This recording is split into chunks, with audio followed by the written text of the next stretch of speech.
आदर्श महाकारुण तथागत भगवान गौतम बुद्ध परमपूज्य बोधिसत्व डॉक्टर बाबासाहेब आंबेडकर यांच्या प्रतिमा ठेवल्या. आपण त्यांना आदर्श मानतो आणि आपल्या पूर्वजापासून आपण आदर्श मानत मानत खूप लांब आलो आणि या आदर्शांची पूजा करतो. आपण त्यांचे विचार चांगले आहेत म्हणून त्यांना हार घातली, फुलहार घातली आणि वंदन सुद्धा केलं. आम्ही वंदन करून काय म्हणलो, अरहंत सम्यक संबुद्धाला आमचं वंदन असो. 3 वेळेस वंदन केलं. त्याच्यानंतर 3 वेळेस बुद्धं नमामि, धम्मं नमामि, संघं नमामि. म्हणजे आम्ही बुद्धाची पूजा करतो, धम्माची पूजा करतो, संघाची पूजा करतो, आम्ही अनुसरतो. जसं की नमो तस्स भगवतो आरातो, म्हणजे आम्ही अरहंत सम्यक संबुद्धाला वंदन केलं. त्याच्यानंतर हे 3 वेळेस म्हणल्यानंतर आम्ही बुद्धं शरणं गच्छामि, धम्मं शरणं गच्छामि, संघं शरणं गच्छामि, आम्ही त्यावेळेस सुद्धा वंदन केलं. त्याच्यानंतर द्वितीयंपी बुद्धाला, धम्माला, संघाला. त्याच्यानंतर तृतीयंपी बुद्धाला, धम्माला, संघाला अनुसरतो, आम्ही अनुसरतो. आणि त्याच्यानंतर येते हे पंचशील. आता महत्वाचं आहे पंचशील. मी तुम्हाला पंचशिलेचे 5 तत्व मी सांगणार आहे. हे असे की बुद्धाच्या काळाच्या अगोदर पासून बुद्धाच्या काळामध्ये, बुद्धाच्या काळाच्या नंतर, त्याच्यामध्ये सम्राट अशोकांचा काळ, त्याच्यानंतर महापुरुषांचा काळ, त्याच्यानंतर जे मधला काळ जे जे आहे खूप 12 भानगडी आहेत. त्याच्यानंतर आताचा काळ, बाबासाहेबांचा काळ, बाबासाहेबांच्या नंतर नवयुग, आताच 69 वर्षानंतरचा आताचा रनिंगचा काळ, येथपर्यंत खोल चिकित्सा करायची आहे. त्यासाठी पहा सर्व जाती धर्मासाठी, सर्व 18 प्रगट जातीसाठी, सर्व धर्मपंथ सर्वांसाठी आहे. परंतु हे गोष्ट अशी आहे, इतर धर्माचं, जातीचं, त्यांच्या देवा धर्माचं पालन आपण नाही केलं तरी चालेल. आपल्याला कोणी बंधन आहे काही नाही. परंतु बुद्धाच्या या 5 तत्वाचं, 5 शिलाचं पालन अख्ख्या भारतातल्या पूर्ण काना कोपऱ्यातल्या सर्वांनाच पालन करावं लागतं. जर त्याचं उल्लंघन केलं तर फार कठीण आहे. त्याचे जे कार्य, ज्याला आपण कर्म म्हणतो, ते त्यांना कर्म केलं तसं समोर येतं आणि ते फेडावंच लागतं. ते समोर त्याचं उत्तर येतच. जे कार्य केलं त्याचं प्रति उत्तर समोर येतच. आणि ते जरी त्याच्यामध्ये जरी अडकला नाही तर आताच युग कसं आहे, संविधानाच्या माध्यमातून चालतोय. म्हणून डॉक्टर बाबासाहेब आंबेडकरांनी आताच्या युगानुसार संविधानामध्ये बांधणी केली आहे. याची ते कशी बांधणी केली पहा. आम्ही काय म्हणतो, वळूया महत्वाच्या विषयाकडे. पानातिपाता वेरमणी सिक्खापदं समादियामि. बरोबर आहे. आता आई, याचा मराठी अनुवाद काय होतो? मात्राची हत्या न करणे. बरोबर. आता हे कोणाकोणाला माहित आहे बघा. ह्याच्यामध्ये दुसरं काही नाही. काय आहे पहा, मी हिंसा करण्यापासून अलिप्त राहण्याची प्रतिज्ञा करतो. म्हणजे मी हिंसा करणार नाही, मी हत्या करणार नाही, मी हत्या करण्यासाठी कोणाला प्रवृत्त करणार नाही, मी हत्या करणाऱ्याला साक्ष भरणार नाही, हत्या करण्यासाठी खोटं बोलणार नाही, मी हत्या माझ्या हातून करू देणार नाही. म्हणजे मी काय करीन, मी हत्या करणारच नाही, करू देणारच नाही.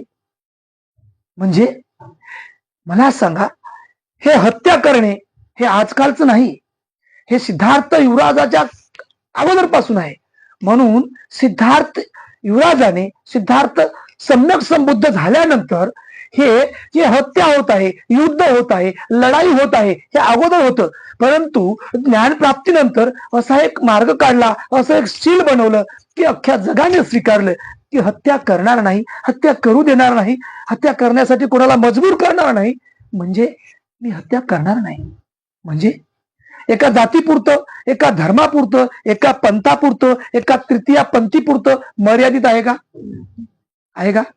की हा या जातीचा आहे, त्यानं नाही केलं पाहिजे, हा त्या जातीचा आहे, यानं हे नाही केलं पाहिजे, असं आहे का?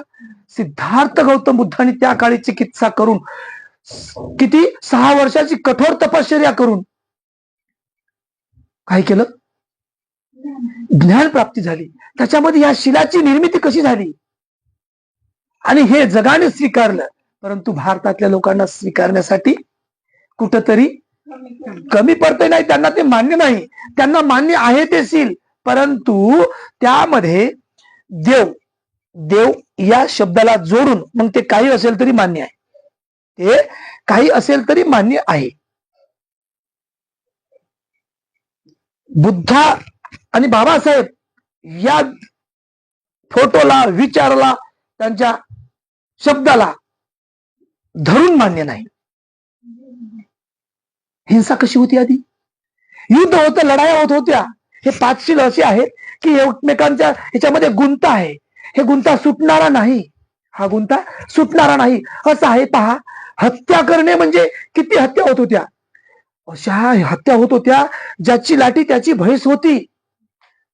बुद्धाच्या काळाच्या अगोदर आणि बुद्धाच्या काळाच्या नंतरही हे चालत होतं. कारण एका काळी जगमय, सर्व जग बुद्धमय होतं. हिंसा नव्हती, भीती नव्हती. परंतु मधल्या काळामध्ये असं झालं की ज्याची लाठी त्याची म्हैस हत्या करत होते. कापाकापी होत होती. राजे महाराजे होते, त्यांनी लढाया जिंकल्या. असे भकम राजे महाराजे झालेत की त्यांनी तलवारीच्या भरोश्यावर युद्ध जिंकलं.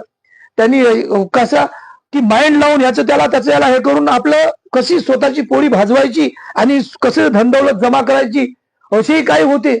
म्हणजे हत्या करत होते. आधीच्या काळामध्ये हत्या कशी करत होते? काही लुटून न्यायचे, मग आपले जे काही होतं, आपली 4 पैसे जमा होत होते ते लोक गाडून ठेवायचे. अरे बाबा, हे आले तर आपल्याला मारतात. पहिले नाणे होते सोन्याचे, भांडे होते पितळेचे, तांब्याचे, काशाचे, जुने भांडे आहेत ना, तर त्याच्यामध्ये ठेवायचे. आणि कुठेतरी झाड आणि मोठं झाड किंवा दगड असायचा, वळखण असायची, तिथे गाडून ठेवायचे. आणि हे लोक हत्या करत होते ना, आम्हाला लुटून देत होते. म्हणून आम्ही काय केलं, आम्ही हे ठेवलं पुरून, आणि आमच्या हत्या झाल्या तरी आता ती कोण घेणार? त्याचा भाग मी पुढे सांगेन. हे अशा पद्धतीने हत्या होत होत्या. आमच्या आई बहिणीवर अत्याचार करण्यासाठी सुद्धा हत्या करत होते. कपडे घालण्याची बंदी होती आम्हाला. म्हणजे हत्या कोण्या कोण्या पद्धतीने करत होते की वेगवेगळ्या पद्धतीने, वेगवेगळ्या कारणासाठी हत्या करत होते. म्हणजे हे तथागत बुद्धांनी त्या काळी शिकले. म्हणून मधल्या काळामध्ये सुद्धा हत्या होत होत्या.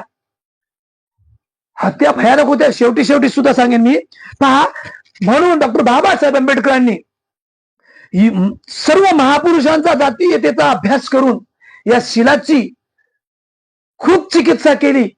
म्हणून 2 वर्ष 11 महिने 18 दिवसामध्ये हत्येपासून कसं सुरक्षित राहिलं पाहिजे म्हणून संविधानाची निर्मिती केली. संविधानाची निर्मिती केली. संविधानामध्ये काय लिहिलं? पिनल कोड 511 नुसार, पिनल कोड 511 नुसार 302, 303, 304, 304/A, 304/B, 307, 308, 309, 323, 324, 326, 328, 332, 333 आदी कलमानुसार. आता कलमा भरपूर आहेत. हत्या कशी?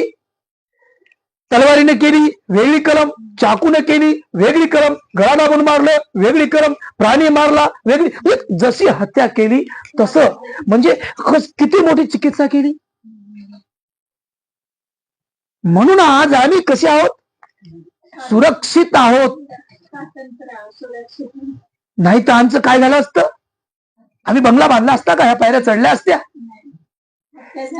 मग हे देण कुणाची आहे? परमपूज्य बोधिसत्व डॉक्टर बाबासाहेब आंबेडकरांची आहे. परंतु असे महापुरुष तर भरपूर झाले की हो, झाले नाही का? त्यांनी लढाया केल्या नाहीत का? मला टीका टिप्पणी करायची नाही. त्यांच्या पद्धतीने, त्यांच्या युगानुसार ते तसे चालले. त्यांचं जसं माइंड चाललं तसं चालवलं त्यांनी. तसं त्यांनी युद्ध केलं. सर्वांना सन्मानात जगण्यासाठी सगळ्याच महापुरुषांनी क्रांत्या केल्या अशा नाही. वेळेअभावी कत्तली केल्या त्यांनी. अन्याय करणाऱ्याच्या घर कापून टाकले. परंतु हत्येसाठी एकच असा युगाच्या अंधरुडीला दृष्टी लाभुनी भीमामुळे म्हणून त्या अगोदर जी प्रेरणा घेतली ते सिद्धार्थ सम्यक संबुद्धाची. अशा 2च क्रांत्या झाल्यात की त्यांनी न रक्तपात करता लढाई लढली. ते सिद्धार्थ सम्यक संबुद्ध. आणि दुसरे जे असतील तर फक्त बोधिसत्व डॉक्टर बाबासाहेब आंबेडकर आहेत.